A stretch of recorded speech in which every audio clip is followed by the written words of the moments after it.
Let me just announce a few house rules first for our times. We, the speakers, according to Brown rules, can take off our mask when we speak or keep it on. It's up to us. But the audience will be, is mandated to mask. Second, the original plan was to have this event where it took place 10 years ago, 10 years ago when Salman Rushdie came to Brown at my invitation, when there was no center for contemporary South Asia. It was the Year of India, which led to the Brown India Initiative, and then which further led to the Center for Contemporary South Asia. And it's been endowed today by the Saxenas, Parag and Usha Saxena, they're sitting, and their children, their Brown parents. It's a very happy news that I'm sharing. They're here, thank you. And it will make it easier for us to organize our intellectual activities, both here and in South Asia, India, Pakistan, Bangladesh. But this event is not taking place in Sales Hall, which has a capacity, the room there that we chose, it originally had a capacity of about 400, which is simply not allowed in these COVID times. So we chose this, this new room, which is technologically very well equipped, and we are going online, and our online audience is probably going to be larger than sales would have accommodated.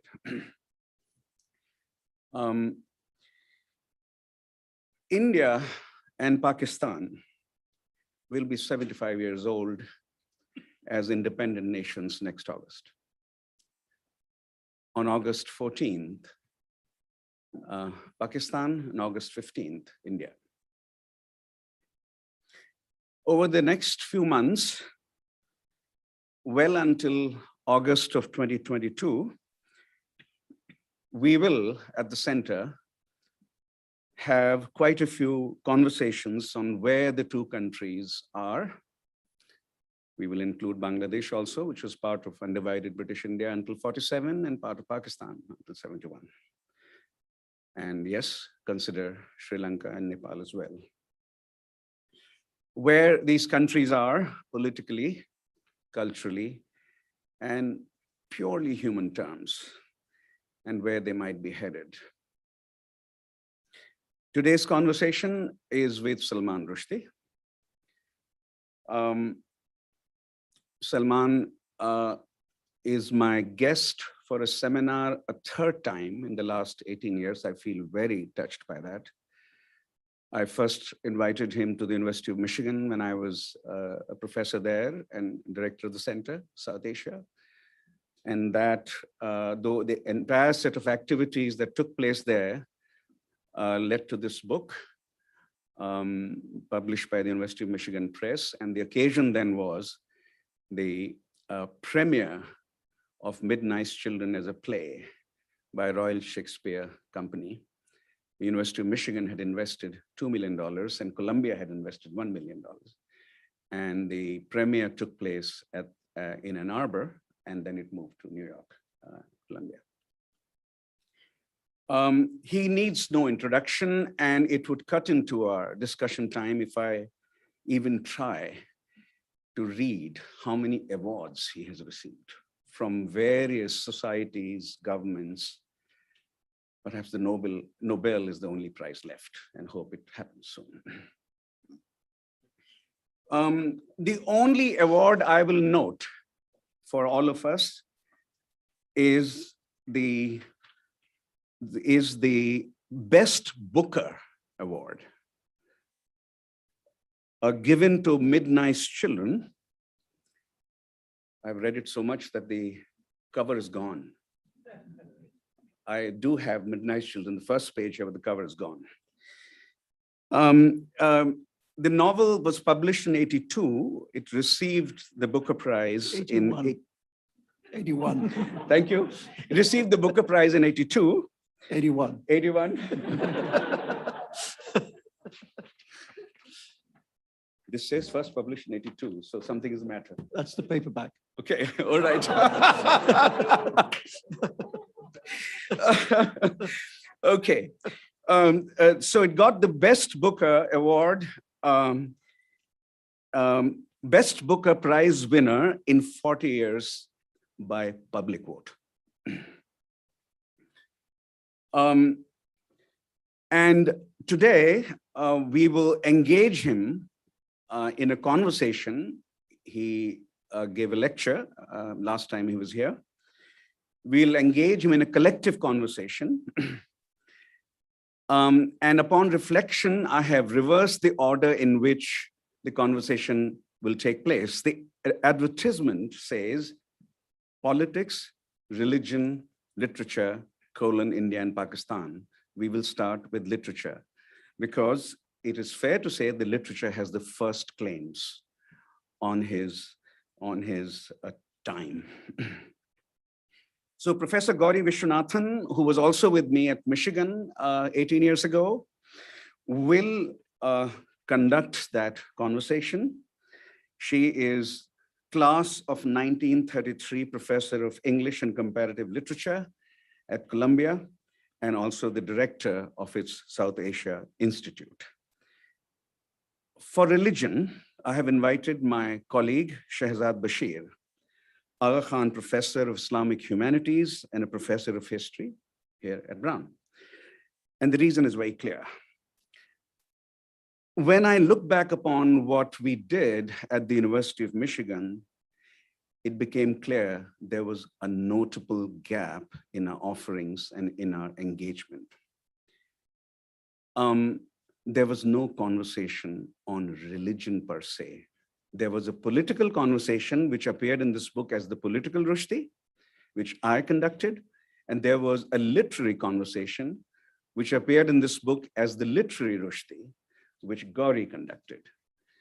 And Shehzad, as a religion scholar from whom we are learning so much, especially Islam, will engage Salman in a conversation about religion, and it's absolutely important, certainly after the Satanic Verses.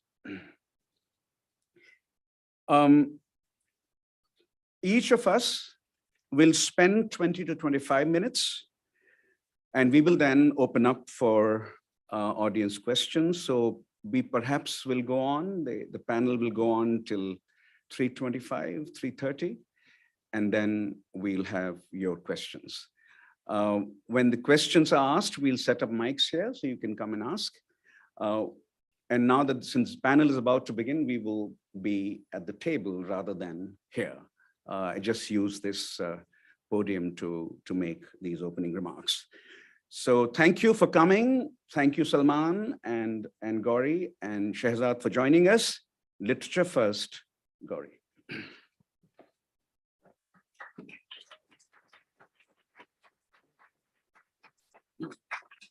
Thank you so much, Ashu, for inviting me. I would say this is an occasion for me to reunite with Salman. I think we do this every 5-10 years or so. So it is really great honor for me to be here. Great honor and privilege to be in conversation with Salman along with Shehzad and Ashu. I know that the subtitle of our session is India and Pakistan. So I wanted to begin by first speaking to the importance of South Asia in your recent work. And I am actually going to focus much of my questions and comments on your recent novels and also your collection of essays. I see that, childhood and the depiction of childhood is still a very prominent part of your novels. And I'm looking at Quixote and the earlier one, 2 years, 8 months, and 28 nights, and so many of the earlier novels as well. And even though the recent novels are set in the US, and you do have Indian origin characters in these novels. And these novels do begin with childhood, which is generally set in the Indian subcontinent. So I was curious to know whether it is through childhood that you are, in a sense, holding on to South Asia as a major subtext of your novels. Well, yeah, that's true, I think. I mean, as they say, the child is father of the man, and so if you want to understand the adult, you often have to understand the child. And I think that's been, I mean, leaving aside India, Pakistan, leaving aside the point of origin, just as a way of writing about character, has always seemed to me to be relevant what kind of childhood a character has had. For me, of course, my childhood was spent in Bombay. So it's important to me for that reason. And one of the things that, for example, in 2 years, 8 months, that happens to the Indian origin character who's at the center of the book is that he discovers, in a way that I think many of us sometimes have discovered, that you can't go home again, not because you can't catch a plane, but because home isn't there anymore. The world you came from has gone, and that what is in its place doesn't feel like home. So that kind of loss, the loss of home, not because you're not there, but because it's not there, is something which I've been thinking about in these books. I mean, it's interesting. I have never yet managed to write a book that didn't have an Indian central character. I kind of wanted to, but it doesn't seem to work out. And I have now written, we were talking about it over lunch, I've written a play which doesn't have an Indian central character, because I've taken the liberty of writing a new Greek tragedy, which is about Helen of Troy, who, as far as I know, is not from India. So that's the first time, in a lifetime. And it really did feel different. But in the books, I've never managed it. And I sort of have diminishing interest in trying to do it. Actually, I just think this is what I do. These are the people I know about and who I want to write about. So yeah, these 3 last novels, which are all, in a way, very American novels, still have at their heart the subject of India, the subject in particular of Bombay. Because I don't know, I've always felt more close affinity to cities than to countries. I feel much closer to Bombay than to India. I feel much closer to London than to Britain, and much closer to New York than to America. Sorry, Boston. I also wonder whether the persistence of the Indian subcontinent appears not just through the immigrant narrative, which is there in so many of your novels, both recent and some of the earlier ones, but that the persistence of South Asia is there in this mingling of literary styles that you focus on. And in your collection of essays, you talk about various genealogies of the Wonder Tale. There's the Wonder Tale that's drawn from Panchatantra, from Katha Sarit Sagra on the one hand, but then there's also the Wonder Tale that's drawn from the European literary tradition of Tristram Shandy, Agunta Grass, Tyndrum. These are, there are different genealogies that you describe. And I wonder whether this is the way that you have actually retained the persistence of the South Asia focus, even though, these recent novels do, represent your, as you said, the US. I've lived here for more than 20 years now. So it's not unreasonable that the books should, to some extent, live here as well. But I know where I'm from, you know, and I'm still from there. And I do think that I've always loved the groups of folktale and fairy tale that all cultures have. And it's very interesting to look at the similarities and the differences, you know, what we have in common in our mythologies, you know, and what we don't have in common. You know, it's very interesting to me, for example, that European fable, Aesop, so on, is almost always moralistic. You know, it almost always says, you know, don't be greedy, be nice to people, etc. What is wonderful, I think, about the Indian storehouse, like the Panchtantra fables, is they're not at all moralistic, you know, because the bad guys often win. And as a result, they feel much more modern. And I think that's one reason why, you know, so many of the novels have Yeah. this very dark Yeah. aspect to them because they don't have that easy moral No, because resolution. everybody thinks of India as the land of peace and love, you know, it's not. I mean, I've always, there's a Panchtantra fable about a war between the owls and the crows. You know, and at a certain point, one of the crows pretends to be a defector, defects to the owl side in order to find out the entrances of their caves. And then the crows come and light fires at the entrances of the caves and all the owls die. The end.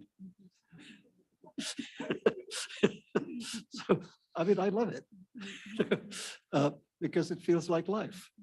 You know? So I find in that case, the Indian storehouse, in a strange way, feels more contemporary than these moralizing tales, you know, of a lot of Western mythology and folktale. I mean, you know, for example, you mentioned Grass. I mean, Günter Grass has drawn on the Brothers Grimm all his life, you know. So I mean, the Flounder, of course, comes from the story of the fisherman and his wife, and but which is a completely moralistic story. You know, that's the don't be greedy story. And he uses it differently. He doesn't use it moralistically, but that's where it comes from. So yeah, I mean, that's been for me, I mean, one of the reasons why I end up writing a play about mythology. It's just because it's been a lifetime interest of mine, you know, all mythologies. Well, actually, I did want to speak to you a little bit more about your interest in fantasy, because so many of your recent novels are deeply rooted in fantasy and enchantment. For instance, you have in this book 2 years. I'm just going to say 2 years. It's just too long to say No, the whole title. my publisher said to me, the title's too long. And I said, yeah, but it's, you know, 2 years, 8 months, 20 nights adds up. It's 1,001 nights, and that's the point. And the publisher said, yeah, but the title's too long. Well, I'm going to have to agree with your publisher now. So. I agree with the publisher, but it's too late. But for instance, in this novel, you have a mortal meeting with a jinn, and you have in Kishot, you know, a fictional character coexisting with a real one. So I'm interested in your thoughts on the limitations of the realist novel, which you certainly could have written if you had wanted to. And realist novel, which, you know, following Milan Kundera, you note is sometimes condemned to endless repetitiveness. And the implication is that one reaches a point when nothing new is to be discovered. And a writer then is compelled to take recourse to other means of revealing truths. So what I would like to know is, how is fantasy a medium for truth-telling? Yeah. Well, okay, that's a big answer, but I'll try and compress it.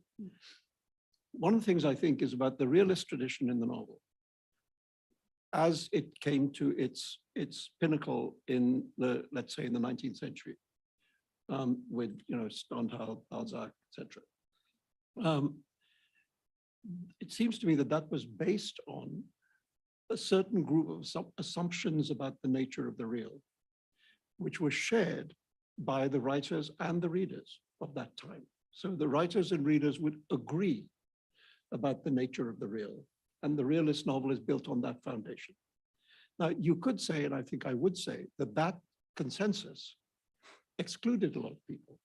It was predominantly white people, and it was predominantly petit bourgeois and upwards people, and it was very often very male. But there was that consensus that the writer could expect that his readers would see the world in substantially the same way as he saw the world. That consensus has broken down. It simply doesn't exist anymore. One man's up is another man's down, and one man's truth is another man's fake news. And we live in this world in which there no longer exists an agreement about reality. And it seems to me, therefore, as a writer in this world, that I have to recognize that, that realism isn't reality anymore. And so then the question is, what else is? And I try and answer that in different ways. So does fictiveness then stake a claim for not being the real or being the truth itself, but by claiming itself as an independent area? Well, I think so. Yeah, I mean, there's plenty of writers who will give you the counter argument. But I think so. I think we are all people who make things up all the time. To some extent, we all dream, interestingly or not interestingly, but we all do it. We all have means of perception which are not just what's in the newspaper, and so I think it's reasonable to try and use all the tools in the box. It just seems to me that if you're writing a novel, it's like having an orchestra in front of you, and you have to decide which instruments you use. And sometimes you write for this instrument, and sometimes for that. And so my view is, I don't see myself as a realist or as a non-realist. I think the story that I'm trying to tell dictates the instruments that I use. So for example, in a novel like The Golden House, I mean, I would say it's 95% naturalistic because it wanted to be, and there's a little bit of surrealism where there's a president who is basically the Joker, winning an election campaign. But then that happened. So it became retrospectively naturalistic. But I just think that we have many ways of telling each other the truth, and fable, folktale, fantasy, fairy tale has always been at the heart of all literatures. So it seems absurd to say, well, that's not how you do it, because you have to do it this way. But I can't help feeling that in Quixote, you are almost questioning some of the premises of an earlier novel, like 2 Years, where the line between the real and the unreal, between fantasy, is so blurred that that blurring becomes the opportunity for probing the nature of truth. In Quixote, on the other hand, I feel almost as if you as a writer are now questioning whether going too far in the direction of staking the claims for fictiveness might lead to exactly the kinds of situations where there's a dissemination of fake news or false opinion. Well, it's that, it's that particular situation where the fictiveness that a writer can claim as a certain privilege then becomes a situation where it's as if there's a Pandora's box that has been opened. Well, I mean, I think that's reasonable. I mean, I'm always arguing with myself. I'm always looking at the thing I did and thinking, well, what's wrong with that? Or what would I like to do instead of that? So I think a writer's, especially if you're lucky enough to have a long life in literature, one of the things you're doing all the time is questioning everything you did before, and trying to see what better you could do next. So that's true. I think that the books are sort of in dialogue with each other and maybe even arguing with each other, you know, and I think that's okay. You know, I don't want to be somebody who lays down the law, you know, who says this is what it is and nothing else is it. You know, those are the people I feel myself in opposition to, you know, people who do that.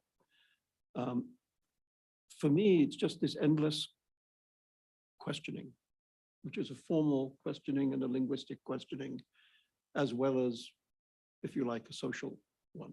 You know, so yeah, I mean, I don't think that there's no full stop. You know, I mean, the only full stop is the one we can't avoid. So in that sense, all bodies of work are incomplete, unless you're Philip Roth and you decide to stop. Well, you know, on the point of, you know, the one thing that you can't stop, as you were saying earlier on, I was thinking about the, you know, I think at some point you talk about storytelling. At least this is something as it appeared to me. I don't think you yourself say this, but that storytelling appears as a double-edged sword in your writings. Your essay, Wonder Tales, which leads your collection Languages of Truth. It's a glorious tribute to the staying power of the 1001 Arabian Nights, in which storytelling is a mode of survival for Scheherazade. But your novel, 2 Years,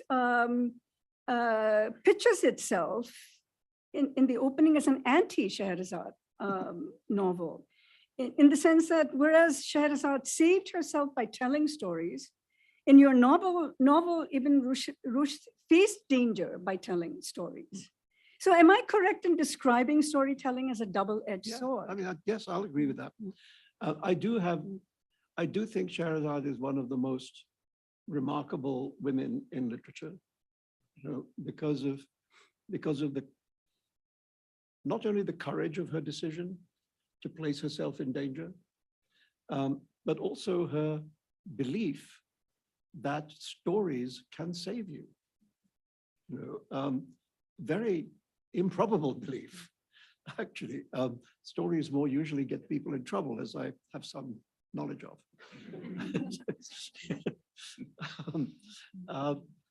But not only does she believe that, but she then demonstrates it. And not only does she save her life, but in the process of the 1001 Nights, she civilizes the king. You know, but at the end of it, he is not the murderous person that he was at the beginning of it. I mean, he still killed several thousand women, but be that as it may, he's decided that's not a good thing to do by the end. And that idea that literature can have the power of civilization, you know, is, I think, also a very profound idea. Whether it's true or not is something we can argue about, you know, because I actually resist the idea that literature is good for you. You know, there are great writers who were definitely bad for us. Louis Ferdinand Céline was a Nazi. You know, T.S. Eliot was deeply anti-Semitic, etc. You know, writers are very often deeply flawed individuals, and yet nobody can deny the genius of Céline or of Eliot. You know, it's just that it's not moral.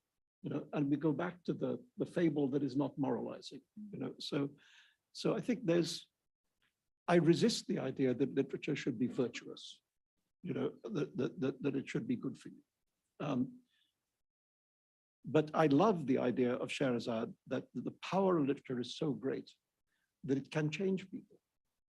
And that I do believe. I do think that when we read a book that has deep meaning for us, it changes us in some way.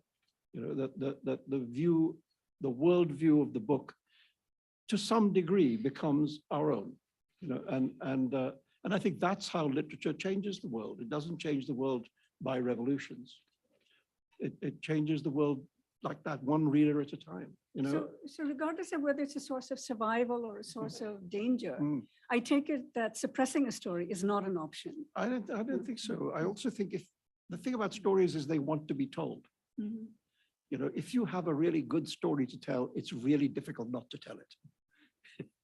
If you know something really juicy about somebody that you really shouldn't say, it's really hard not to say it. My mother was a fantastic gossip. She was a gossip of world class. She knew where all the bodies were buried. She knew who was doing what to whom. And she used to tell me that at a certain point, she said, I'm going to stop telling you because you put it in your books and I get in trouble. But she didn't stop.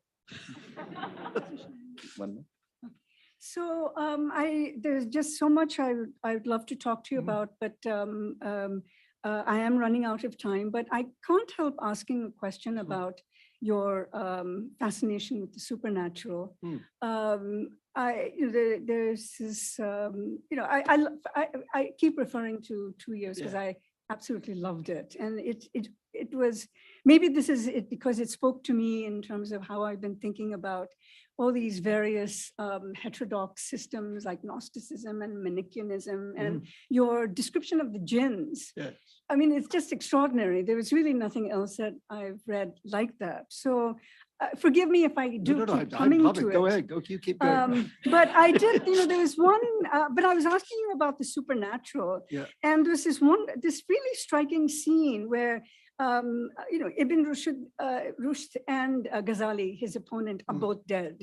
And they're in their graves, right? And Ibn Rushd, lying dead in his tomb in Cordoba, he communicates with his dead opponent, Ghazali, continuing their long-standing dispute about reason and faith beyond the grave. Dust to dust. Yes, dust to dust, but even beyond that. And then he's visited in his grave by Dunya, his former lover, who reveals herself to be of the spirit world. She's a jinn. Now, you are not an occult writer. I'm not saying that you are. But you draw upon some of the conventions of occultism. But this is simple, make isn't your it? point. I'm just saying people's lives don't end when they die. Especially if we're talking about people's ideas. Here you have Ibn Rushd and Ghazali, two very opposite ideas of Islam. And that argument continues. So the argument continues to this day in many ways. So just a way of dramatizing that is to suggest that these two dead people in their graves turned to dust can still talk to each other, because in a way they are still talking to each other. So that seems to me a way of using the surreal to talk about something real. So I mean that's an exact example of the way in which surrealism can be used to tell a kind of truth. No, I saw surrealism in like in Quixote, which I think has a lot of surrealist imagery, like the mastodons on New Jersey Turnpike.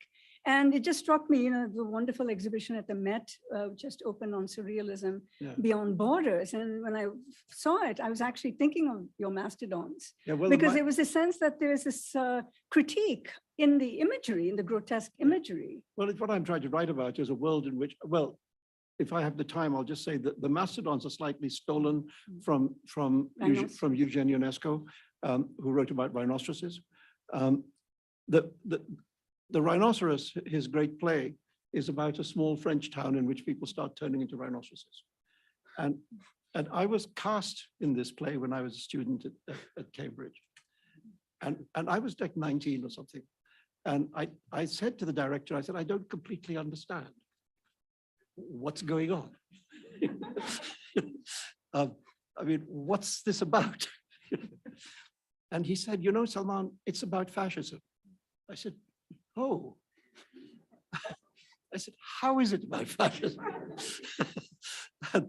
And he said, well, this play is written in the aftermath of the Nazi period, and it's about how your neighbors can suddenly turn into monsters, about how people that you've spent your lives with in this village can suddenly become so unrecognizable to you that you can't speak to them, they can't speak to you, and you're frightened of them. That's why it's about fascism. And I said, oh, that's good. And so then I'm writing this novel about America, in which I think something like that might be happening. That our neighbors are turning into people we can't talk to anymore, we can't understand, and sometimes we're frightened of them. you know, and so I thought about UNESCO's play, and I thought I can't have rhinoceroses because he's got rhinoceroses. So I had mastodons. Pink elephants, they're funnier. But that's where it came from. It came from that 19-year-old light bulb moment. Well, thank you so much. Thank you. We could go on. I mean, we I certainly can, could. yeah, all right. How long have you got? We haven't got time. All right, yes. Let's turn to Shehzad Bashir now for a conversation on religion. So thank you. I mean, it's a pleasure to be a part of this conversation. And as unlike with Gauri and Ashu, this is the first time with this. So it's a special pleasure. And thank you to Ashu for including me in this discussion. So as I was trying to think about how to bring in the question of religion, the way it ended up happening is actually a perfect placement between literature and politics. Could you hear him at the back, or is he audible at the back? Okay. Doesn't seem.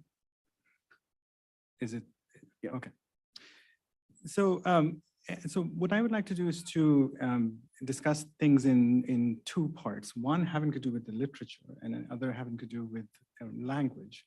I think the language question then gets to politics, and the literature question actually continues very much with what Gauri has already started.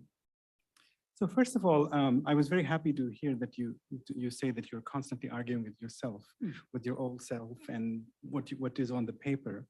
So the question I wanted to ask was about an essay that I first read many decades ago. It came out just about when the Satanic Verses controversy was starting. It was called Is Nothing Sacred?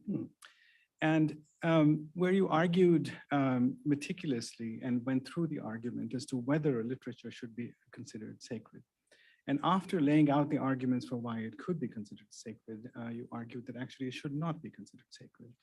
And the main point you were making there, if I understood correctly, was that the issue is your concern with the sacred literature is precisely that it stands outside of the ordinary commerce of words and ideas. And literature's purpose is precisely to open up that conversation. So if it becomes sacred, it actually goes into the problematic aspect of the use of language. So that was the argument that you presented, but then you argued further that there is something we shouldn't call it sacred, or we don't have to call it sacred, but that does have to be preserved for social purposes, which is the ability to imagine. And the idea that imagination is something that is essential for a well-functioning, healthy society, and that if literature comes to occupy that space through which imagination is actually put into action, that is something that is actually very much worth fighting for. So my first question is, would you argue with this now, or would you agree still that this is a good way of thinking? On the whole, I agree with it, but I'd put it slightly differently. You know, I wrote a short story recently, which was in the New Yorker, which was about an old man sitting in a piazza in Italy, and the piazza is a place where people come and argue. You know, and he sits there and watches their arguments, you know, and enjoys it. And I think it's that piazza that's the sacred space. I think it's that place where you can go to say anything, and be argued with, you know, and the importance of it is not that somebody wins the argument. It's that the argument can happen, and that the argument can go on happening, and people can change their minds. Or not change their minds, be hardened in their convictions, but that the place of discourse exists. You know, there's a wonderful, I'll go to, we haven't yet spoken about Hindu mythology very much, but in the Natya Shastra, which is the ancient Hindu text about the performing arts, there's a wonderful moment in which the great god Indra, there they are all in heaven and everything is running smoothly. And they're a little bored. So the great god Indra invents the concept of entertainment. And he appoints a junior god who is a god who has 100 sons to say, do some entertainment. Right? And so the junior god creates the first play. And in this play, he reenacts the origin story of the gods, which is when the Devas, the gods, were in battle with the Asharas, who we would now call demons, but they weren't called that then. They were just another set of supernatural beings. And the Devas defeat the Asharas, and then they become the gods, right? So the play reenacts this. But unfortunately, some Asharas have got into the auditorium, which is also a new concept. Auditorium here, stage there, you sit here, we act there, that's called entertainment. Anyway, the Asharas they dislike the play. And so they try to, so to speak, ban it. They throw spells, curses at the actors and paralyze them. So Indra has to intervene, which he does by expelling the Asharas and etc. And then there's this extraordinary text where Indra positions 4 of the most senior gods at the 4 corners of the stage. And he himself sits at the center of the stage. And he says, this is a sacred space. He says, in this space, anything can be said. And anything must be listened to. And the reason is that I say so. You know? And so this extraordinary defense of free expression that takes place in the Natya Shastra thousands of years before anybody in the West had developed the idea of free expression is very beautiful, you know, and I think I would say that now. I would say that that space, the stage of Indra, you know, that's the space that should be preserved. And if there's anything like a sacred space, it would be that. Okay, thank you. Actually, so this, your answer to this actually is very relevant to the question of the question about religious language that I wanted to ask, but I'll come back to that. But in going with your answer to the question of this space, and as you're describing this space, underlying that is still the issue of the ability to imagine in terms of a space that is created such that such a discussion takes place in a way outside of normative circumstances. So as you're saying, with the creation of an auditorium and stage, etc. So, I mean, I wonder if to put it, this is to put it rather starkly, that the difference between literature and say religious understandings, it's not about the lack of imagination in one or the other, but it's actually a contestation regarding what is the place of imagination within human existence.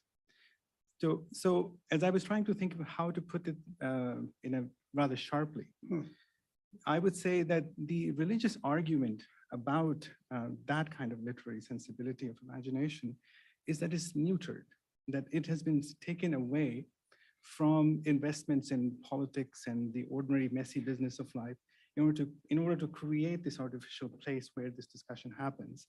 And so it is it doesn't have the same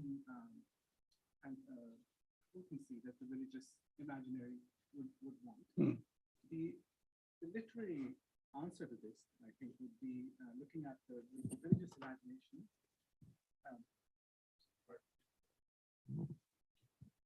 It's cutting in and out. Okay. So the critique from the literary side would be that the religious imagination is actually claustrophobic. It is already tied down to ontology and epistemology and cosmology, and therefore it is not actually free. So it's actually not accomplishing what imagination can do. Now, so if we understand it they're actually fighting over the same contested space. Does that then kind of diminish the difference between religious imagination and literary imagination, and takes us to the rather a slightly different question of what was at stake for the two different parties? You know, that's really a great question, because like many atheists, I'm obsessed with religion. And so I spend a lot of my time thinking about it. And of course, some of the greatest and oldest stories that exist are stories that were created as sacred stories. You know, the Old Testament, for example. You know, I mean, as far as I know, the book, people now even accept that the book of Job is actually fiction. I don't think I'm even saying anything startling, but it's great fiction, you know. And if one wrote a story today about somebody being swallowed by a whale, that would be thought to be magic realism, you know, but there it is in the Old Testament. You know, so how can it be? Must be the truth. I think there's a clear relationship between the sacred and the profane imagination. And indeed, it's quite clear that all storytelling began as religious storytelling and moved towards the secular / profane away from that. But that's the origin point. The Greek myths were once the Greek religion, you know, and they had priests and they had temples. And if you said the wrong thing, you would be in trouble because of some god or other and his acolytes disapproving of it. So yeah, of course there's that relationship. I think the difference between the secular imagination and the religious imagination is the willingness to question first principles. You know, and the first principle of religion is there a God? If you can't ask that question, you are not free. So the purpose of true imagination in my mind is to always question from the first principle upwards, you know, and if you can't do that, if you can only start from the second principle, then you are limited in what you can do. And to my mind, that's why the purely religious imagination is in the end unappealing, because it doesn't ask the difficult question, you know, and what is art about if it's not about asking the difficult question? You know, I mean, lots of art doesn't ask the difficult question, but my view is why bother if you're not doing that? You know, and so I think that's but obvious. The relationship is obvious between the two. Yes. Thank you. Actually, there's a very famous book entitled "Did the Greeks Believe Their Myths?" And the answer the historian comes up with is, they believed it when they needed to. So there's a pragmatic aspect with respect to religion as well, that in terms of its usage of the... Yeah, I mean, I think the Greeks knew that if you climbed Mount Olympus, you wouldn't find a bunch of gods up there. It's not that high. So let me move to the second question, which is about language. And that in some ways gets to also to politics, and especially South Asian politics. So my impetus for this question comes from the work of Bruno Latour, who published a book. It was published in the late 90s, first in French, and then translated to English. And the English title is Rejoicing, or the Torments of Religious Language. And his argument there is, it's a very interestingly tortured book. And his argument has to do with, and is contextualized very specifically having to do with French Catholicism. And he suggests that the problem that we, with us as moderns not understanding religious language, is that we have made religion a question of belief. So, so in a way, actually very much like what you said earlier, he said it actually doesn't really matter whether you're a believer or an atheist. If you're concerned with belief, you're basically part of the same economy in which religion has come to be within modern context, especially modern European context.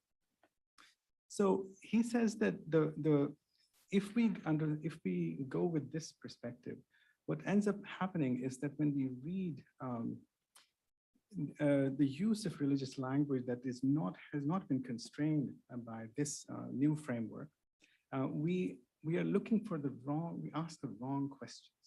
So to look at a religious text and ask the question, what did these people believe, for him is to completely misunderstand the purpose. It's because it's to ask an informational question. And his suggestion is that religious language is never about informational question. It's actually about a transformational question. Religious questions, when we look at the Bible, when angels talk or when God talks, then no information is being provided. It's actually a transformation that is happening. So he suggests that Thank you. So he suggests that essentially we have to kind of get to this different understanding away from this kind of transactional or informational notion of religious language. Now, some of this applies to South Asia, if we understand, certainly in the case of Hindutva or Islamism, etc. But it seems to me that part of the difference between Europe and South Asia is that that other religious language is actually still alive. The paradigmatic question that Latour puts is that the question should not be, do you believe in global warming? The question should be, instead, for the same issue, the question should be, do you love me? It should be the question that actually transforms the two parties within which the question is happening.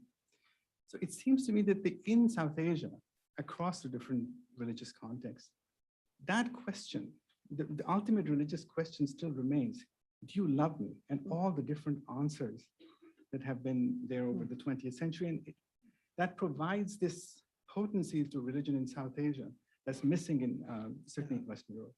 That's so interesting. I do think that if I'm reading a religious text, I don't really at that moment care whether people believe it or not. I'm interested in the question of beauty. And in much religious language, there is immense beauty. It's why you can be moved by hymns, even if you don't believe in the Christian religion. It's why you can read the Old Testament with incredible joy, because it's especially the King James Version, the authorized version. And I mean the revised version also, but they're extraordinary texts, which anybody with any love of language will respond to. And certainly writers, if they don't have a love of language, what do they have? So yes, I agree with all that. I think the difference is that where I separate myself a bit from that argument with relevance to South Asia is that in both India and Pakistan, in both Hinduism and Islam, religion has been in a certain sense militarized, and so it's no longer about do you love me, it's about do what we say or we will kill you. If you're eating that pig, we will burn you alive. And that's the problem. That's because that seems to me to degrade religious language, and to reduce it to something much more banal in a way, which we were saying over lunch, how in the old India, all of it belonged to all of us. We could go to church on Christmas Eve. We could, if we were Muslims, we could celebrate Diwali. If we were Hindus, we could celebrate Eid. These things didn't feel exclusive to us, that it felt as if the whole culture was all of ours, and that I thought, that comes back to the idea of beauty. I don't believe literally that there was God with an elephant head, but I used to love the Ganpati festival more than almost anything. Certainly more than Eid. The only thing about Eid is you got new clothes at the foot of your bed and your family gave you money. That was good, but it wasn't a party, whereas Ganesh Chaturthi was a party and Holi is a party. And that was good, and we all did all of it. And that was beautiful. And I think now that we can't, that's diminishing. And I think that it's that addition of political violence to the question of religious language that in a way changes the subject. Thank you. Thank you. We turn to politics now. First, justification for why we should engage Salman Rushdie in a political conversation. Religion is directly connected to satanic verses, and he is, of course, a novelist and a novel playwright. And so literature is absolutely the foundation of the corpus of his output. So why should we not abandon him, if you will, no insult intended, to literary and religious scholars. Why shouldn't we abandon him to Gauri and Shehzad? Well, the reason is quite simple. And I'll, in the interest of time, I'll just read from what appeared in this book. Salman Rushdie is an intense political being. He has often claimed and demonstrated through his work that political context plays a significant role in his storytelling and artistic imagination. Consider briefly The Midnight Children. Through its events, characters, and stories, Midnight Children covers a long and significant period of South Asian politics, 1918 to 1978, especially after 47, but there are references to Gandhi bursting on the scene in 1918, changing the freedom movement, generating new language, generating over time new consciousness, and to some arguments, a Hindu-Muslim divide of a sort, which led to partition, to some arguments, not to all arguments. The novel's end roughly coincides with a significant political landmark in India, the end of the only formal dictatorship of post-independence India, which was the emergency. Whether India will have another dictatorship formally, we don't know. Maybe, maybe not. Informally, for some, it's already one, but formally, no. Whereas the constitution was suspended, its freedoms were suspended between 1975 and 1977. And if you think of Shame, a novel, what he wrote after Midnight Children, his third novel, which I really love. It's a novel about Pakistan, or to quote him, a novel about a place not quite Pakistan, unquote. As he, of course, as you can see, as he playfully described it. Generals play a very big role in that novel. And the whole idea, one of the central ideas of the novel, or central images of the novel, that Pakistan is an insufficiently imagined nation. A character speaks. It's a profoundly political idea, and it comes out of character's mouth. Hindu nationalist politics constitutes an important part of the Morslas, a novel published in 1995. So we can't abandon him to Gauri and Shehzad alone. Let me do some political engagement here. So he knows that I was going to ask this, and I hope he's ready with his answer. Here is what Salman wrote in 2000, when he visited India after a gap of 12 to 13 years, a separation forced by the fatwa. Quote, I have left India many times.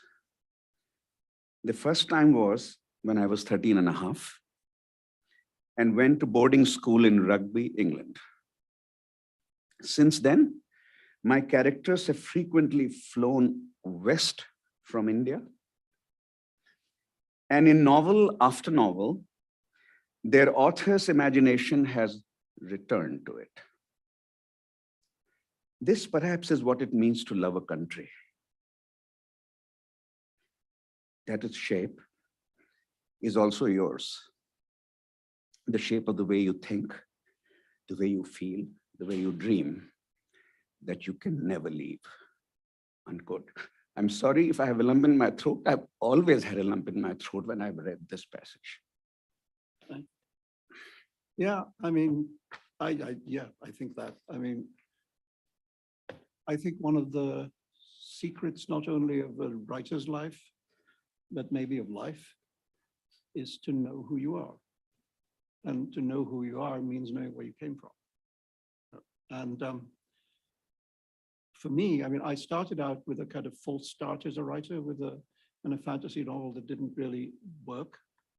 And I thought a lot after that about why, what was wrong with it, you know, and the answer to that was Midnight Children. The answer to that was go back where you came from, to use a racist slogan.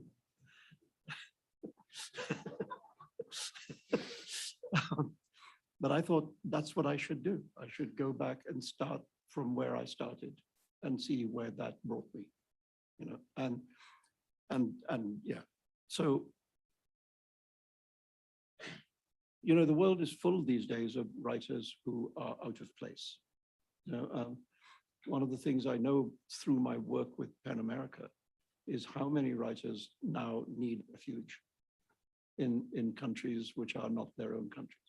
You know, and so this is the question of origins, the question of what you bring with you, what you hold in your heart, you know, is something that a lot of writers have to face. And certainly for that long period when I couldn't go to India, that was my position. And you mentioned the Moore's Last Sire, and I remember being quite worried about it because it was the first adult, I wrote Haroun and the Sea of Stories, but it was the first adult novel that I had written since the Satanic Verses. And so, you know, there were a lot of people watching. And for me, the greater worry was that it was the first time I had written a novel about India without having been able to go to India. And one of the things that I've always really wanted my work not to be was the work of an outsider. I wanted the work to feel like it belonged to the place that it was about. And I thought, yeah, I mean, I haven't been there for 6 or 7 years at that point, 6 years. And I would have hated people to respond to it by saying, well, what does he know now? He doesn't know anything, you know? And for me, the great victory of that novel is that I had friends calling me up from India saying, you bastard, you must have come here. Why didn't you tell us? I said, no, I didn't come. He said, no, you definitely did. How do you know all this stuff? And I thought, okay, good, I got away with it. But yeah, I feel that sense of deep connection, you know, and even since some of these we've saying, Gauri and I were saying that some of the recent books have looked away from India for a lot of them. I mean, I'm back, you know, I'm writing a book which is completely set in India now. So it never goes away. It's always there. And it's you know, you look as a writer for ways of understanding the world you're in. You know, I mean, I think if you look at any writer's body of work, that's essentially what they're wrestling with. You know, what is going on? What is my place in the world? What is happening to the world? That's your question, you know, and for me, that point of origin has always been the place from which I start, you know, and I may not end up there, but it's always where I start. And it appears to be where I'm ending up, you know, so there we are. So everything comes around. So other than Bombay, you have lived a lot of your life in London, Cambridge, perhaps 4 years or so, in London, then New York, now 20 years. Bombay is your land of origin, and you can never leave Bombay, you say. And that's what it means to love. What role have London and New York played in your literary imagination, in your work? Oh God, there's so much, you know. I mean, how could one live in England for so long and not be affected by English literature? You know, for me, because as you know, the novel in India is not an ancient form. You know, it's a couple of 100 years old. If you want to look at the history of the form, you have to look outside India. You know, I mean, you mentioned, or maybe you mentioned, Gauri, I can't remember, Tristram Shandy, but I mean, books like that were very important for me when I read them, and writers, I mean, Charles Dickens is incredibly important for me. I actually think of Charles Dickens as a great Indian writer, you know, because you know, that Dickensian city, this is a big, rotting, corrupt place, is exactly like an Indian city now. In the same way, you know, as Jane Austen is a great Indian writer, because these brilliant oppressed women, having to settle for husband hunting when they're actually so much better than that. Again, transport them to India and they fit right in. So you don't even have to, I mean, I found those affinities, in books that I was reading, which were Western books, and what I love about Dickens, first of all, I love his names. He's a great namer. Wackford Squeers, Oliver Twist. These are fantastic names, which nobody ever had, but now they've become a part of English literature. He just made them up. The ability to invent names that have never existed and make them feel completely plausible. Very, very hard, believe me. Writers always think very hard about naming, yeah, but also he has this gift. He has this panoramic gift that he can look at the whole of society. He's able to portray like a pickpocket over here and an archbishop over there. He can look at the bottom of society and the top, and very, very brilliantly at the middle, at the petit bourgeois world, shopkeepers. The whole of society is available to him, and that breadth of vision, I thought that's something to aspire to. Yeah, I should have added one more sentence to my question, though. So this is a literary take on my question, and But you has it informed political imagination Yes. also? Living in London, living in New York. Well, I mean, look, let's talk about the Enlightenment. The interesting thing about the French Enlightenment is that it was quite clear to those writers that their enemy was not the state. Their enemy was the church. And they deliberately set out, because the church at that point it had many weapons with which to impose its reality on the common people. It had anathema, it had excommunication, it had a whole range of tools which could be used to limit what could be said, what could be thought, what the world could be. And the writers of the Enlightenment decided, I think in many ways consciously decided, that they had to break the power of the church to set limits on thought. And they did. At the end of the French Enlightenment, the church no longer had those powers. Things like Diderot's novel, The Nun, the work of Rousseau, the work of Montesquieu, the work of Voltaire, created the modern idea of intellectual freedom. And of course, exported to America, created the American view of freedom. America's idea of freedom is entirely based on the truths of the French Enlightenment. And so, yeah, you live in this world and you read this stuff and it makes you think, yes, I think that.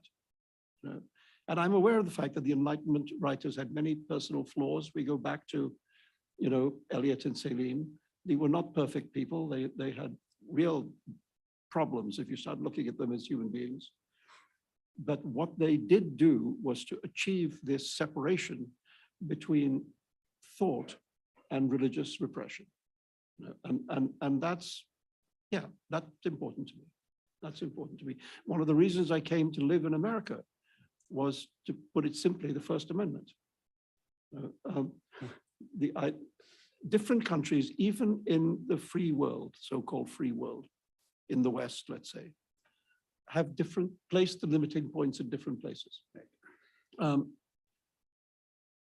In Germany, it's a crime to deny the Holocaust. You can see why.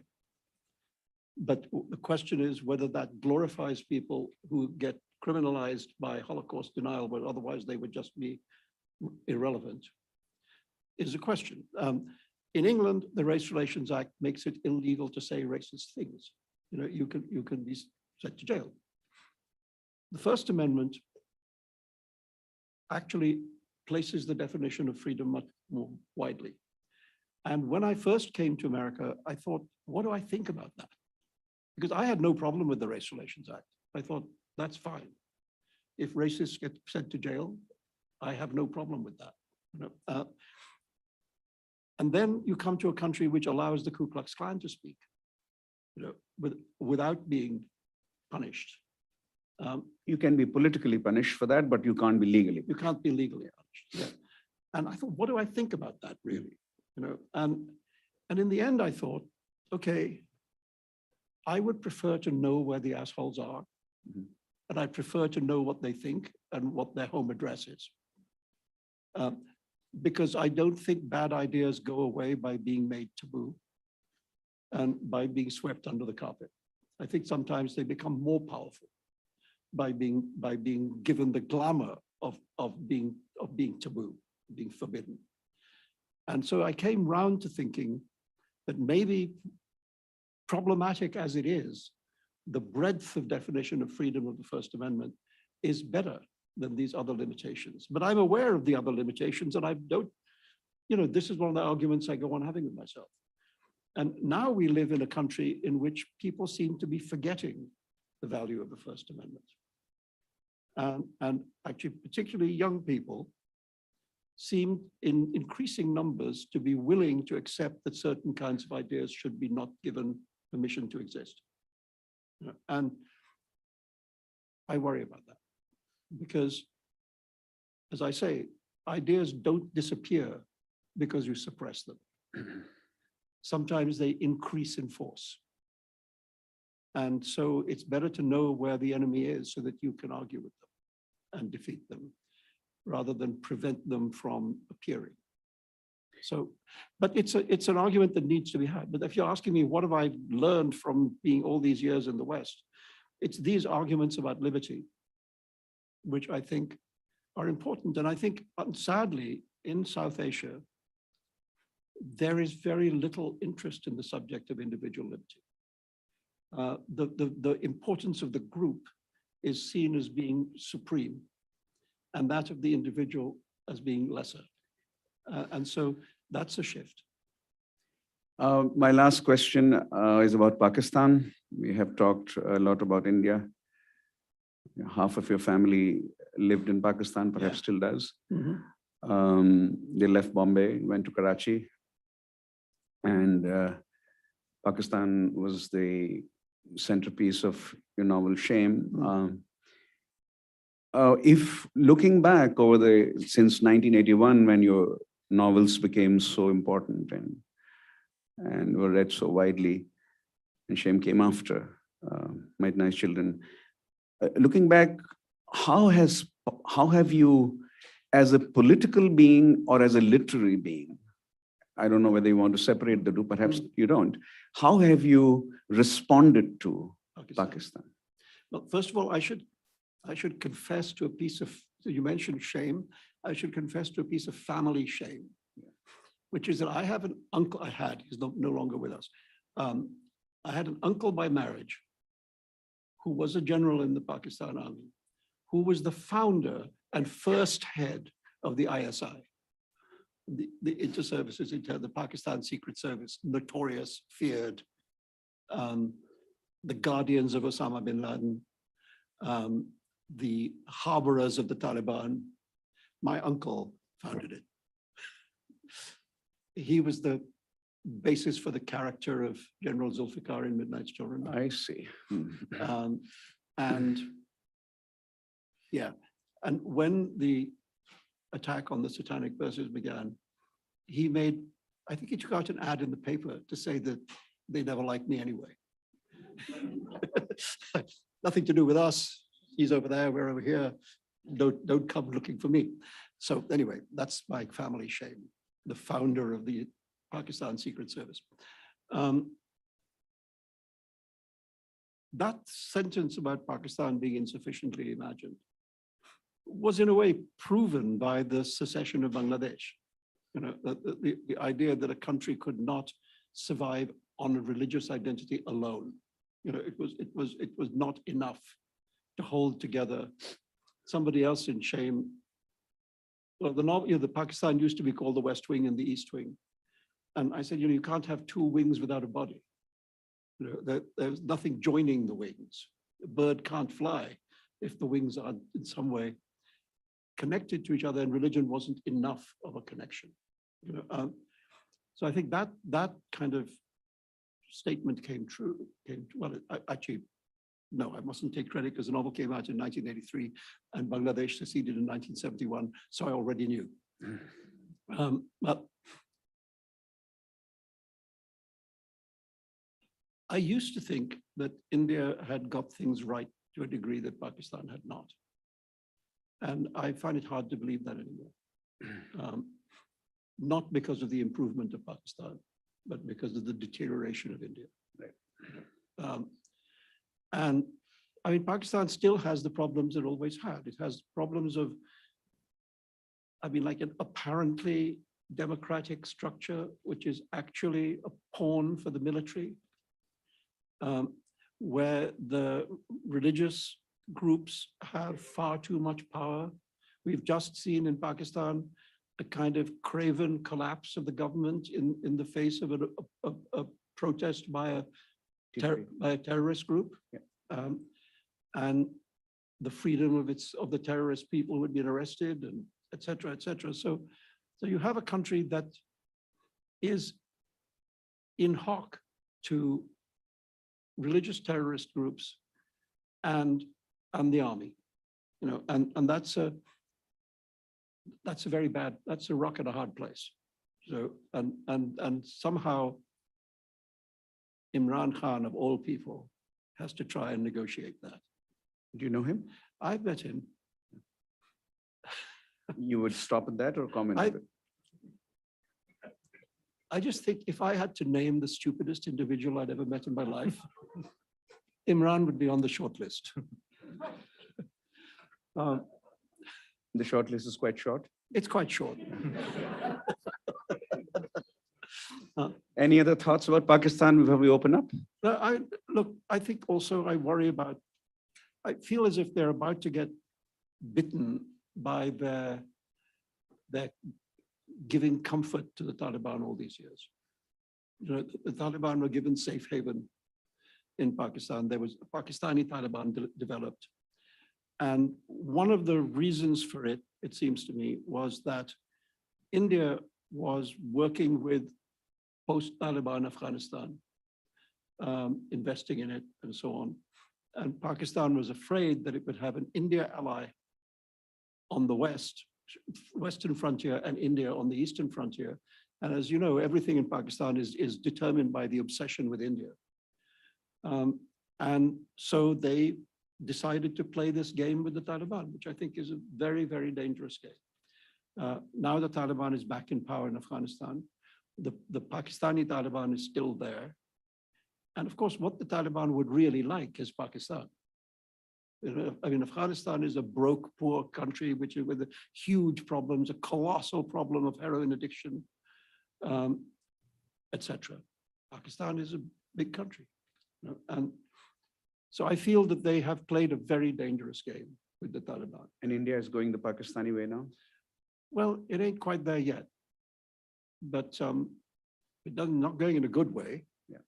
I mean, I think the fact that India's status as a democracy has been downgraded by various international bodies, to me is tragic. Because India always used to take enormous pride in this sentence, the world's largest democracy. And I would say that that's right, because it's very easy, or it is much easier for rich countries to be free countries. It is very hard for countries in which people are enormously poor to retain fundamental freedoms. One of the things that has been glorious about India is that the people of the villages have been more committed to democracy than the people of the cities. When Indira Gandhi lost the election at the end of the emergency, she won all the cities. She was annihilated because she lost all the villages. So it was the ordinary people, the common people of India, who were committed to democracy. And I always thought that was very beautiful. And the fact that Mr. Modi, whatever you think about him, has managed to sell to a lot of the population of India the idea of Hindu majoritarian rule, which is anti-democratic. but that he has managed to make that popular. In other words, to make the common people of India less committed to democracy than they were. That, I think, is a tragedy. Thank you. We will open up now. We have done well with time. It's 3:20, a little over 3:20. So we've kept our part of the agreement, 20 to 25 minutes. And you can go to the microphone there. And if you identify yourself, that will be very nice, but you don't have to. Let's get the Microphone. Professor Prerna Singh, Professor of Political Science, my colleague, and also on the steering committee of the center, which I direct. Thank you so much. Thank you. Thank you, Salman. Thank you. Really. A bit Ashu, louder, Gauri, if you can. Yeah. Shehzad, for this excellent conversation. And I'll start by saying I really speak as a fan. I think, as Gauri said, Midnight's Children, which I read as a teenager, was really a transformative book for me. And I returned to it. I returned to passages, but I really returned to the novel in whole. The question I had for you was really this quite evocative idea of novels as arguing with yourself. And I wanted to pick up on one particular issue, which I know you've been pressed on, but really just to kind of ask you, has the theme of what place women have played in your novels been a domain in which you have kind of gone back to your novels or had this conversation with yourself? Just in your remarks today, you spoke about the key role of your mother in your life. And so clearly women have informed you as a person. You spoke about Scheherazade as this kind of remarkable woman in literature who basically tells the world that stories can save you. But I was just wondering, to what extent do you feel as if women have informed the way the characters and the way in which you might yourself see that change or difference or just a kind of dynamic of the portrayal of women in your corpus as a whole? Thank you. Yeah, thank you. Well, it's true that a lot of my life has been shaped by having a family full of women. 3 sisters, no brothers. I always told them that was unfair because they all had sisters and a brother. I had only sisters, but I managed to survive. My sisters are very assertive people. They're not quiet and shy. You have to shout in my family to get heard. Anyway, I've always liked that. And I think, I know there are people who have disagreed, that to me, the women characters in my books are the kind of most interesting people. I think in The Moor's Last Sigh, the character of Aurora is for me the bit of the book that I'm still most fond of. In The Ground Beneath Her Feet, the character of Veena is to me by far the most interesting character in the book. I sometimes think the men are quite boring, or relatively speaking. I don't know. I'm writing a novel now of which the central character is a woman, and so the entire world is seen through her sensibility and her experience. That's what I think. And I think if people think differently, I'm sorry, but I can't do anything about it. The books are written. There they are. I think I would say it's extremely important that we, in these days, it's sometimes thought that men can't write about women and women can't write about men, and you can stay in your lane, and I think that's nonsense. I think essentially everybody can write about everything. The only question is whether they do it well or bad. And if you do it badly, you should be called out on it. But you don't have to ask anybody's permission. I was interested when I wrote The Golden House. There's a character in it who's transgender, who's strongly, or at least strongly considering transitioning, and is quite tormented by it.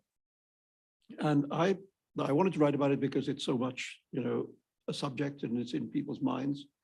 And also I thought, if I'm going to do this, I have to get it right, because obviously that's beyond my personal experience. And I do know some people who have transitioned. And in my case, the people I know, two people I know, friends of mine, are much happier than they were before. So it was actually quite a successful thing. But I wanted the character in the novel to be conflicted about it just because it's more interesting to write about, if somebody is not certain. So then you have to, what I was saying about Dickens, you have to get out of your comfort zone and go and find things out. You have to go talk to people who have experience which is not your experience. And anyway, so I did all that, and I wrote the book, and I thought, okay, well, I'm probably going to be slaughtered, because the times we live in are such that you get slaughtered for saying the wrong word. And I wasn't. And that means one of two things. It either means I did okay, or nobody read the book. Yeah, so what I'm saying is that whatever character, whether it's a woman or somebody with some other kind of experience which is not your own, your task as a writer is to try your best to get it right. And that often means having, if you like, the humility to understand that you don't know everything. And I mean, I teach in the journalism school at NYU, and one of the things I say to them is find things out. And I think that's a rule for novelists as well as journalists. If you live in only your little personal world in your comfort zone, your world is restricted, doesn't matter who you are, and leaving that and going somewhere to find something out is enormously helpful to you as a writer of fiction as well as of nonfiction. And so I've always thought that I like it when I finish a book, that if I know things that I didn't know when I started the book.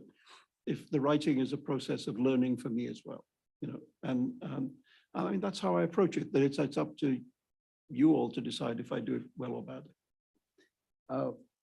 Before the next question, just give me just 2 seconds. Can you be at this microphone? I have to reminded of something when Salman said that men can write about women very insightfully, and women can write about men very insightfully.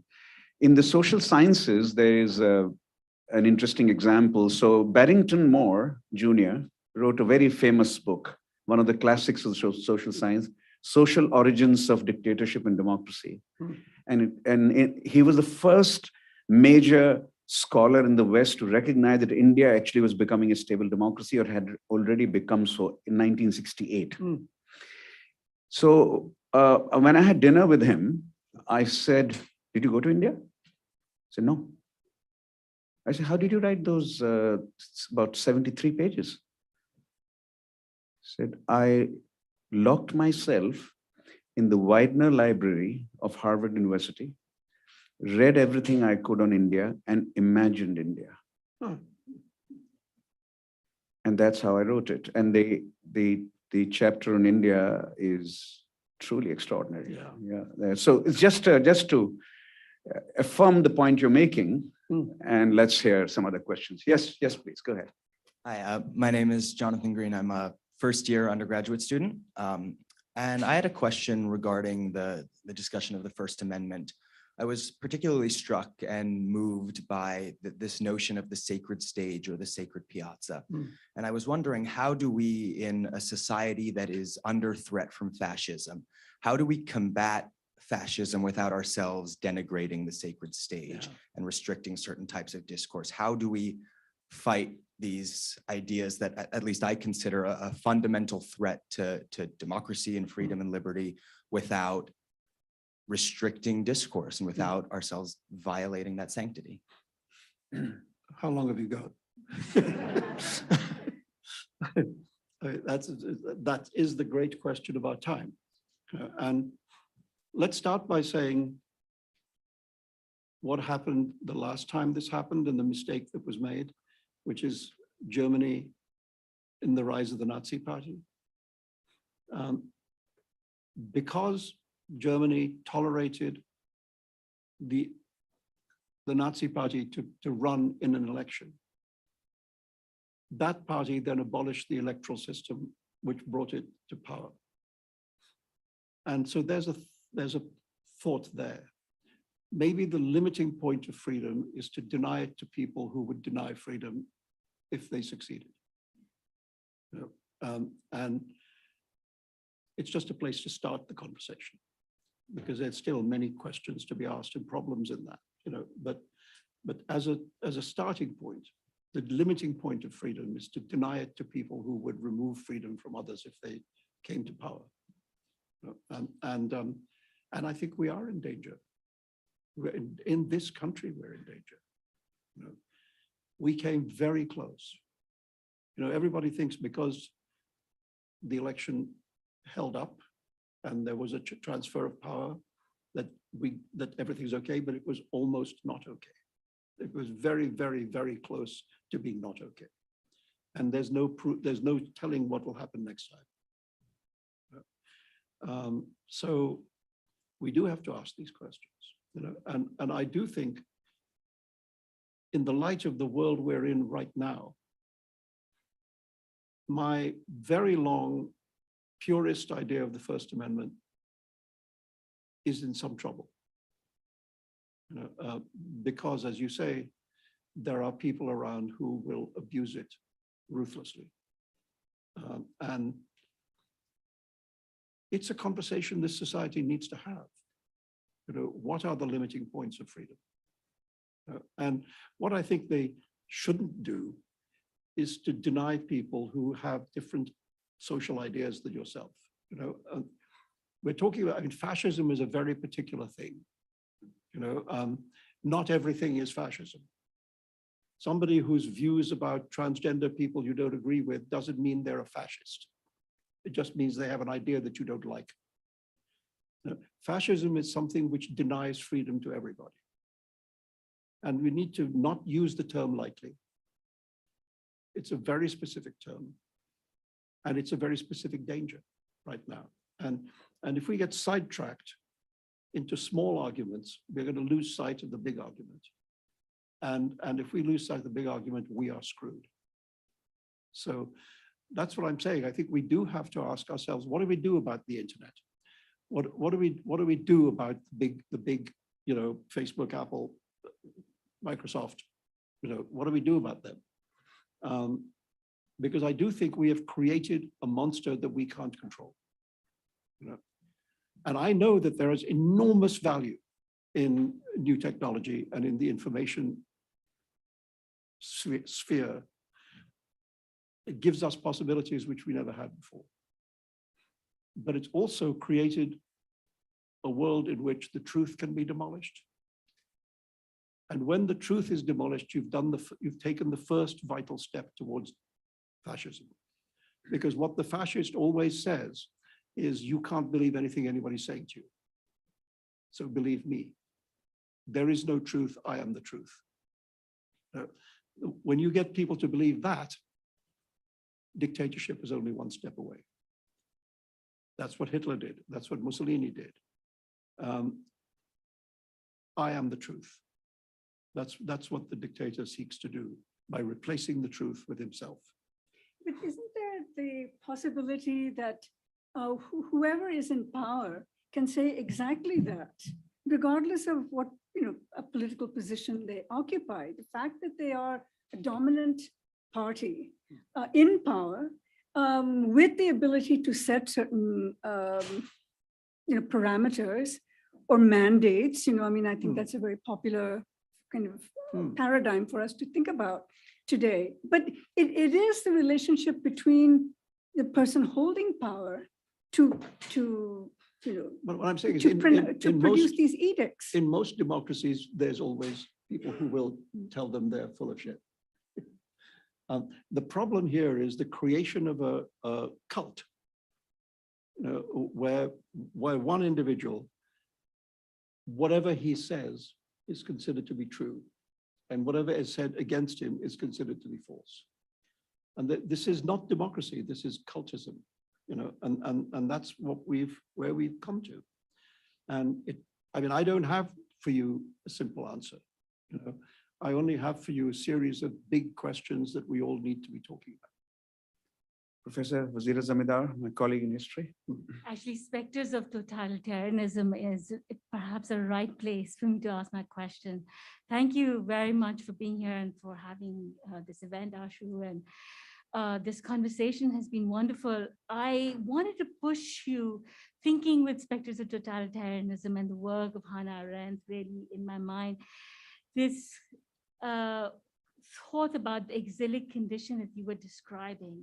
And it comes from actually my favorite book, or one of my many of your books, which are favorites of mine, Imaginary Homelands. It was a collection of essays that came out, I think, in the Early 80s. Early 40 years 80s. after India's freedom. I think. And Yeah, I somewhere remember around there. reading it as an undergraduate, and I remember reading it alongside, say, Edward Said's Orientalism, and the two texts were incredibly important in that time to think with.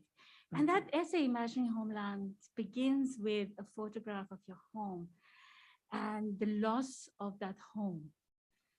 And as you describe that loss of that home, and then you go to visit the home, you make an argument for expanding the universe by the end of it via Sol Bellow. But what is perhaps I'd like to hear more from you about is the loss of belonging. You said in today's conversation that I know where I'm from. I know where I belong. Am I using, if I'm putting too much emphasis on the question of belonging, it is because one of the ideas in Arendt's writing is there's a condition of statelessness that's produced, which is not just the loss of rights, but it's just loss of belonging. That is perhaps the most difficult, painful, and many of her other writings on exile and refugees come out of that rather painful condition of loss of belonging. And in a way, from that time when Imagining Homelands might have been written, and today, can I press you to think about this question of the loss of belonging, of a home that maybe you can visit, but maybe not necessarily. Well, I think, thank you. And thank you for. So a distinction is being drawn between home and belonging. Yeah. Conceptually. Let me just talk about, I think what with subject of home is, all of us have multiple descriptions of home. We have a childhood home, and then we have homes that we make for ourselves. And so all of us are familiar with the idea of the nature of home changing as we go through life. The question of belonging has become much more important, I think, in our time because of mass migration. So many people now live in places where they did not begin. They're in other cities, other countries, other continents. And so the question of what do you belong to is sharpened. And one of the things I've written, a lot about migration. And one of the things I think is that the self traditionally has a number of roots. One of those roots is the place where you are known. One of the roots is the community you live amongst, in which you are known. One of the roots is the language you speak. And one is whatever you might call it, broadly speaking, belief system. And the act of migration very often tears up all four roots. You're in a place you don't know. You're amongst people you don't know and who don't know you. Very often, the language you're surrounded with is not the language you were born into. And the belief system that is around you is not the one that you are most familiar with. What do you do? And this is the question that every migrant has to face. How do you rebuild a self when all its roots are torn up? You know, where do you put down the roots? What do you accept from the world to which you've come, and what do you hold on to from the world that you came from? And out of that, you have to create some new idea of belonging. You know, and I think this is something which immigrant communities, migrant communities across the world are, it's a question at the front of their existence, you know, and which, I mean, I've kind of spent a lifetime trying to answer, you know. And as far as me, I said, I also think that what's happened is that because of the phenomenon of migration and movement, we're all much more used to a hyphenated self. You know, we don't have to be just one thing. We can be a couple of things. You know, we can be Indian American. That's okay. You know, we can be African American. That's okay. The hyphen has become something significant. You know, that we can put two kinds of belonging together and say, I belong to them both. You know, when I mean, I've lived in New York. Yeah.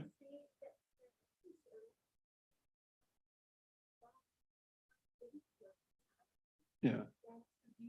Suddenly the realization that you're beating the German Yeah. and that Of who are you? yes, Hmm. and so I actually Hmm. and then suddenly realizing Yeah. No, I mean, it's, yeah. Did everyone hear the question? Or? Yeah. Well, what you're saying reminds me of, I remember watching television interviews with the French soccer team when they had just won the World Cup. Now, more than half the French soccer team is of African origin. Right. And its most famous player, Kylian Mbappe, is of Black African origin. And talking to these sports stars, one of the things they all said was, you know, when we win, we're French. When we lose, we're Black. You know, and something like that. I mean, I saw you wrote about the World Cup, the cricket thing, where because India got beaten by Pakistan, the Muslim bowler on the Indian team, Mohammad Shami, got abused everywhere. So, you know, when he wins, he's Indian, and when he loses, he's Muslim. And I think there it is. It's in your face everywhere, and you have to deal with that. I think there's nothing to be done with it except deal with it. Yes, sir. Hi, my name's Andrew. I'm a junior here at Brown. I think a lot of us have noted that your books have kind of come at inflection points, have served as references as we build our identity and try to understand who we are. It's a little lighter than Specters of Totalitarianism, but I would love to hear which books have provided that guidance and insight during your time at university or as you've grown as throughout your life. Well, okay, that's another how long have you got question. That We do have 15 minutes. we have 20. All right, well, from India, I remember being, see, it's often the case that the writers who inspire you are not writing the way that you end up writing. So I adore the writing of R.K. Narayan. I've read every single one of his books, and many of them more than once. I love Malgudi, you know, and I want to go there. I mean, Malgudi seems to me to be like India's Macondo. You know, what Garcia Marquez did in Latin America, Narayan did in India, you know, without ever having any magic in it, just human beings, you know. And so, yeah, Narayan, I would say, I had this strange period when Mulkraj Anand decided he was my uncle. He would write me letters, which he would sign Uncle Mulk, which gave me advice on how to proceed, which I ignored.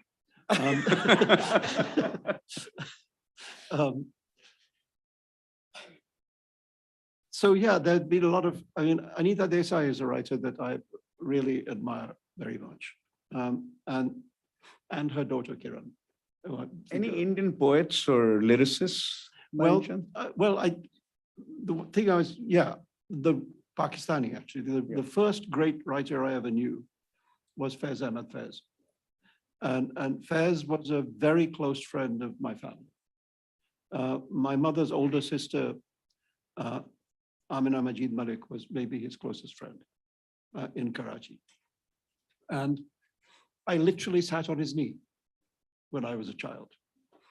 He read the nikah ceremony for my sister and then toasted her in whiskey.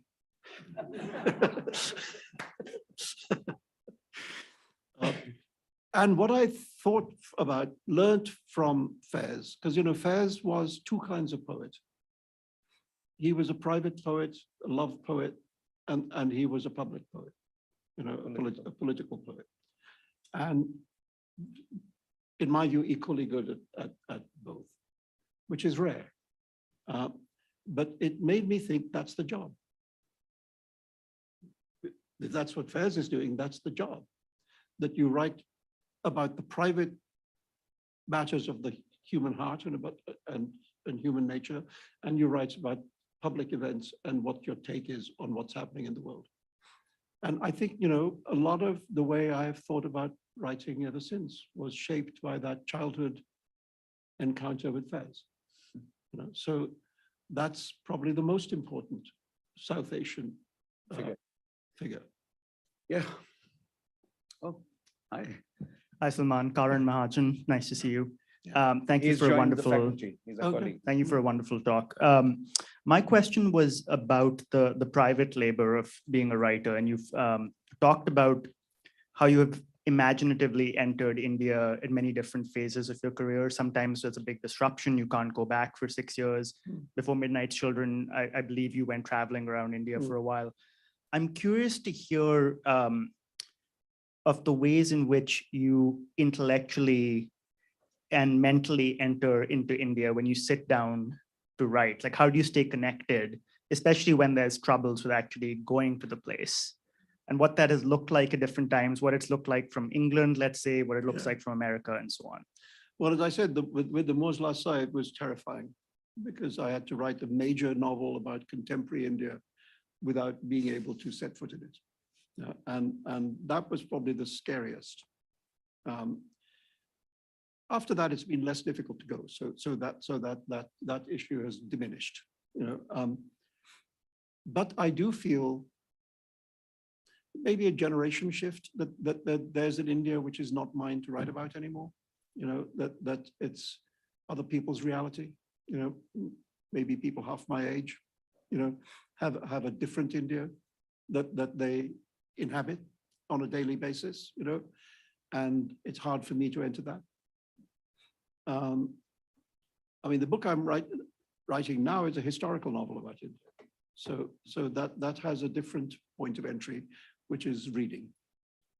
And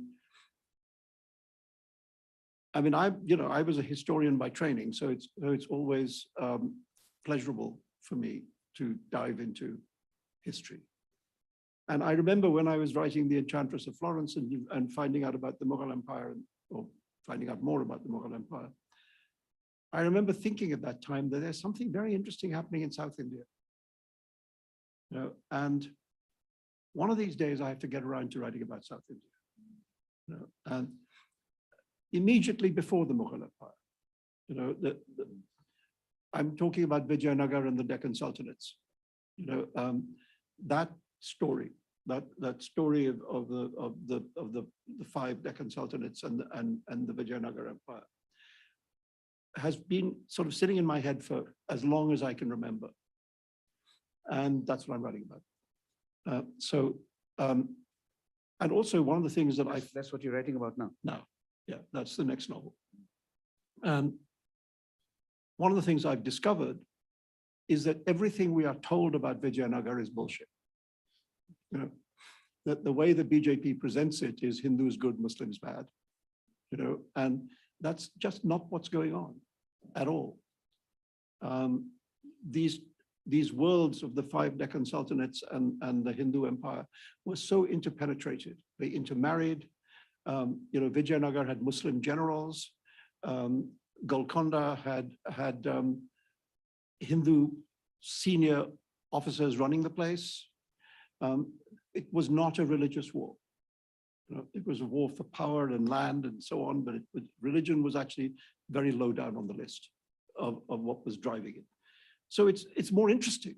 It's more interesting than the cliche of Hindu Muslim, and so for me this time it's been a deep dive, into the past, into history books.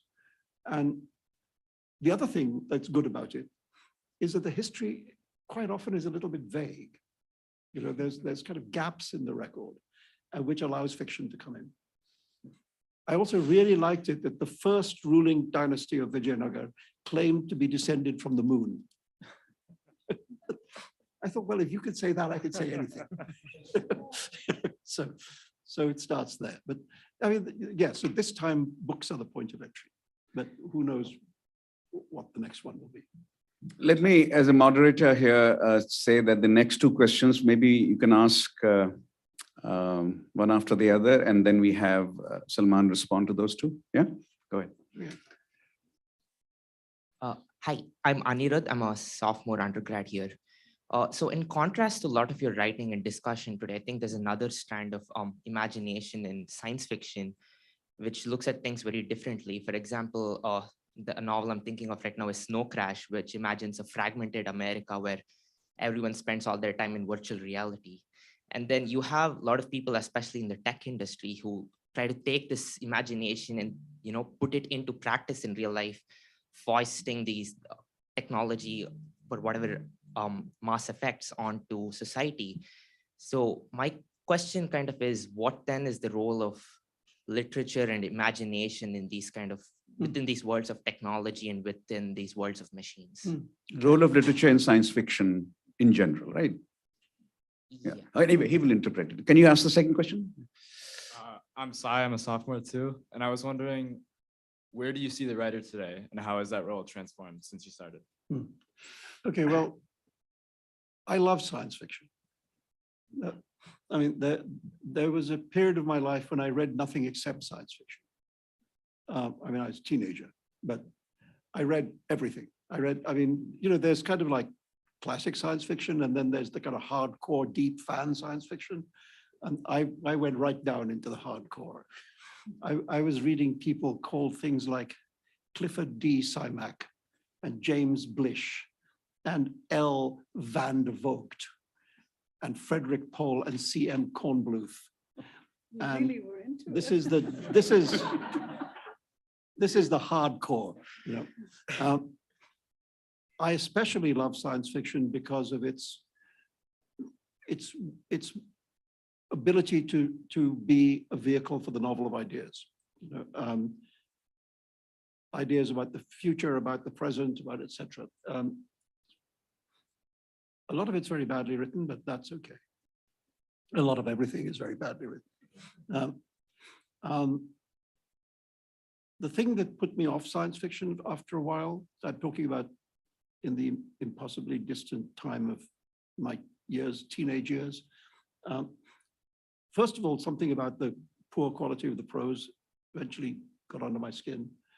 And then the fact that it was in those days a very male-dominated form, and women tended to be either like kind of Barbarella or people wearing lab coats, and there was like nothing else that women could be. They either would be babes or scientists, and that's it. And I just got bored. Now it's completely changed. There's a lot of brilliant science fiction by women writers, and a lot of the writing is better. Better writers are doing it. Margaret Atwood is doing it. Ursula Le Guin is doing it. So the quality of the stuff is better. I still read. I mean, there's bits of science fiction in a lot of my novels. I mean, Quichotte ends up with a science fiction ending, and there are some science fiction stories which I've carried around with me, which actually, a couple of which I used in Quichotte. There's there's a wonderful, come back to your religion question, there's a wonderful story called The 9 Billion Names of God, in which a monastery in the mountains in Nepal hires a computer company to put up a mega computer so that they could count the 9 billion names of God. And the computer people say, well, what will you do when it'll do that in a week? What will you do afterwards? And they say, no, you don't understand. It's the purpose of the universe to count the 9 billion names of God. So when we've done it, the universe will end. And so the computer people think, okay, well, we better get out of here fast before they get disappointed. And they leave. And when they're on the train the plane flying back to America, they look out of the window and they see that one by one, the stars are going out.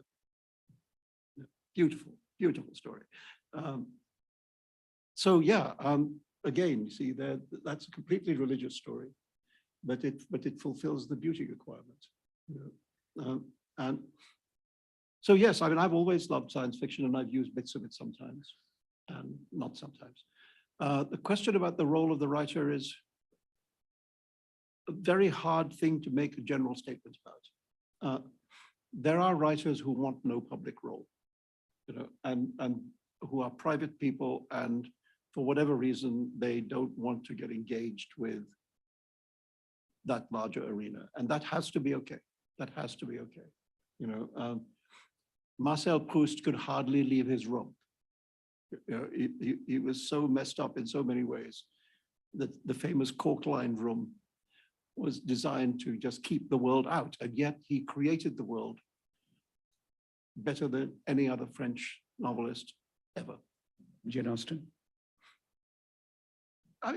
Jane Austen, it's interesting about Jane Austen because her books are exactly contemporary with the Napoleonic Wars.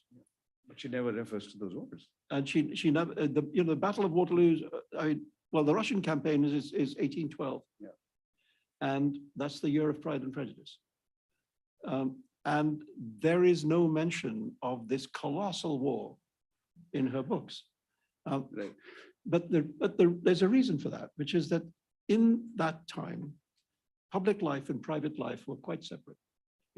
If she's talking about her characters up in their little vicarage somewhere, going to balls looking for husbands, geopolitics doesn't impinge. The function of the British Army is to show up at parties in red uniforms and look cute, which is an important function. And so she can wholly describe her characters, profoundly describe her characters, without needing to draw in any public elements. Now we live in a world where everything is squashed together, where what's happening in the news impinges on our lives immediately and directly. And so it's harder to write like that now. But she did it. So I think we have to respect those writers who wish to stay away from engagement. And then there are other writers who don't feel like that, and I guess I'm on that team, although I'd really like to be on the other team.